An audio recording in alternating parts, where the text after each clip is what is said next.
how parents can help to mentor and bring up young people in the modern world. And my verse for today is from Proverbs chapter 22, verse 6. It says, "Train up a child in the way he should go, and when he is old, he will not depart from it." Parents are responsible for the upbringing of a child. If your child is brought up well, it is one of your accomplishments in life. But if your child is brought up badly, it's only going to bring shame to you. Also, you have a legal responsibility to be bringing up your child. And as a Christian parent, it's your responsibility to introduce your children to God. It's your responsibility to lead your children to Christ.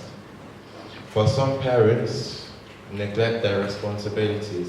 Sometimes it might not be on purpose, sometimes it's maybe you have work and you're just thinking, my child can take care of themselves, my child can learn by themselves, so I'll just go and work, earn extra money. But you won't realize it has a damaging impact on your child. And the problem is through the parents. That's why there's many problems with children today, because parents aren't realizing that children aren't as wise as parents. They can't learn like parents. That's why for them to get a degree, for them to get education, they need teachers. The Bible also says foolishness is in the heart of a child. That's why children need parents to guide them. And no matter how saved you are as a parent, no matter how righteous you may be, no matter how many souls you've evangelized to, your child won't go to heaven because of you. Your child won't know God because of you. You need to introduce them to God so they can learn about God themselves. And there's no one in a better position to do these things than you. The Bible shows an example of what happens when you don't show much attention to your children. Before the prophet Samuel came, there was a prophet called Eli, and he had children. Well, he wasn't a prophet, he was a priest. And the Bible says in 1 Samuel chapter 2, verse 12, "Now the sons of Eli were sons of Balaam, and they knew not the Lord." They were children of a priest, like children of pastors today. Yet they were noted to be those who did not know the Lord, just like many of the children of Christians and even pastors today. What does this show us? It shows us the effect of not training up your children. It shows us the effect of neglecting your responsibility as a parent. Eli was a priest. What does this mean? He was busy. He was practically absent from his children's life due to him being in full-time ministry and busy with the works of the Lord. Like I said before, you might not be neglecting your responsibility on purpose. You might just be busy taking care of one thing or the other. But many problems today that we see with youth, for example, they don't know the Lord, so they find sin to be comfortable. They get angry and have no respect for leadership. They don't know how to control their anger, so they get into fights. They're getting arrested doing drugs, alcohol, smoking, killing each other for no reason. The problems are because the parents aren't helping their children, they're not guiding them. That's why the Bible warns us to train up your children. That's why it warns us to train up young people. So what can parents do to help their children? I might not personally be in the best position to tell you this because I'm a child myself. So yeah, but from seeing my parents and how they deal with things, and also what the Bible says, there's some things that you can do. The first one is to dedicate your children to God at a young age. We do hear baby dedications. This is to consecrate your children's lives so that they will be led by the Lord as they grow. Another one is regularly take your children to church. Jesus himself was taken to the temple enough to recognize the temple as his father's house. And the Bible noted how Samuel grew before the Lord. And that may be one of the reasons why Samuel became one of the greatest priests and prophets of his generation. Another thing you can do is to challenge your children. When your children aren't challenged and they have nothing to do, well, they won't do anything. That's just the fact of the matter. If you don't challenge them to do better, they won't strive to do better. They won't feel like doing better. They won't be motivated to do better. So encourage them to do better. For example, I had an exam this week. Well, I had 2 exams this week for the same subject. And the first exam, I got an A.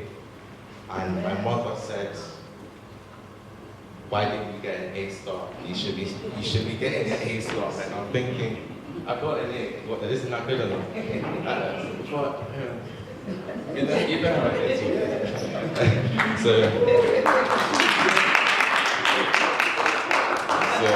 I was thinking, okay, let me try and get an A star. So I went to the exam and I looked at it, and it was even harder than the first one.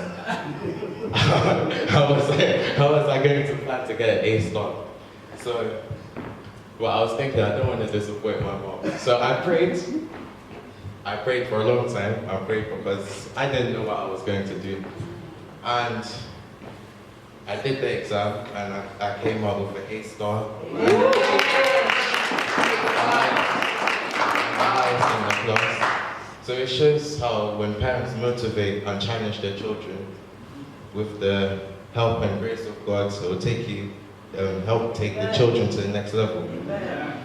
The 4th thing you can do is to understand your children. Children aren't the same as each other. They have their different strengths and weaknesses, and you need to understand that in order to help them to get to the next level. If you want to help one child might be really quiet and might not express their problems. So you might need to go and talk to them personally, take them out and have a deeper conversation with them. Well, there'll be other children who are just willing to tell you their problems, even if other people are there and they're just waiting for your guidance. Every child has their different strength and weakness. You should evaluate that in order to be able to help them. Another thing is to live a life of integrity. To live a life of integrity is to live a life both in front of people and behind people, in open doors and closed doors. Live a life where you live how you say you'll live, and you're not living a fake life, you're not living a double life, where one life you're living righteous in front of people, then behind people you're sinning. If your children see that in front of people you're pretending to be righteous, and then as soon as everyone's gone, you find your opportunity, you find your quiet time and do whatever you want to do.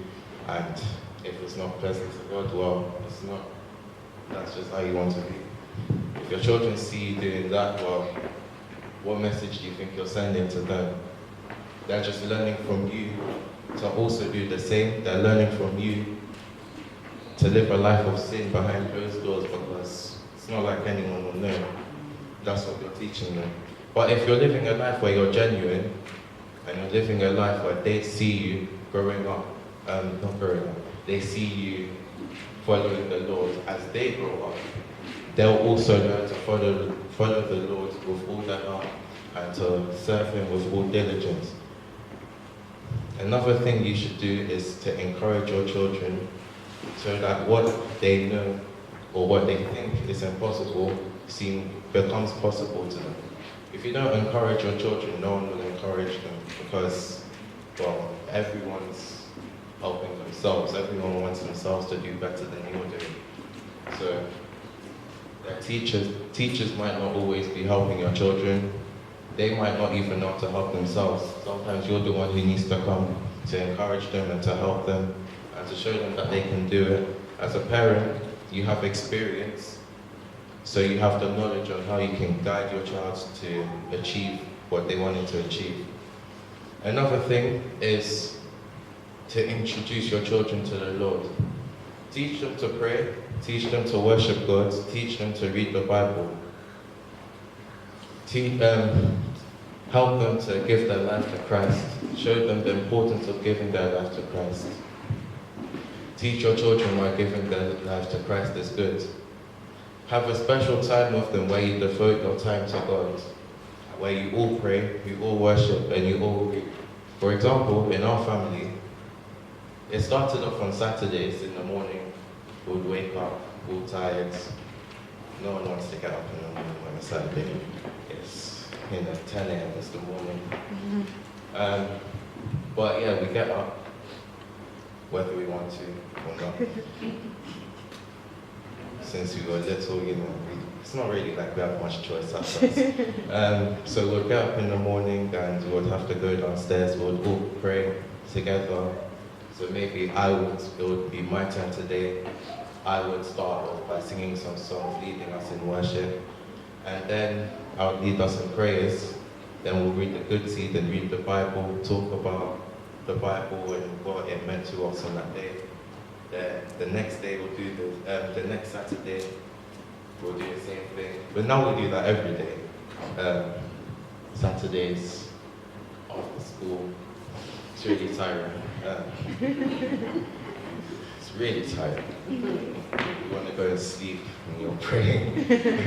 But the Bible says to pray always and you'll grow in your strength by praying. And well, the last thing I want to say is you should pray for your children, because praying for your children means God will intervene. And well, God is the greatest influencer. God is the greatest helper. So if you pray for God to help your children, God will help your children.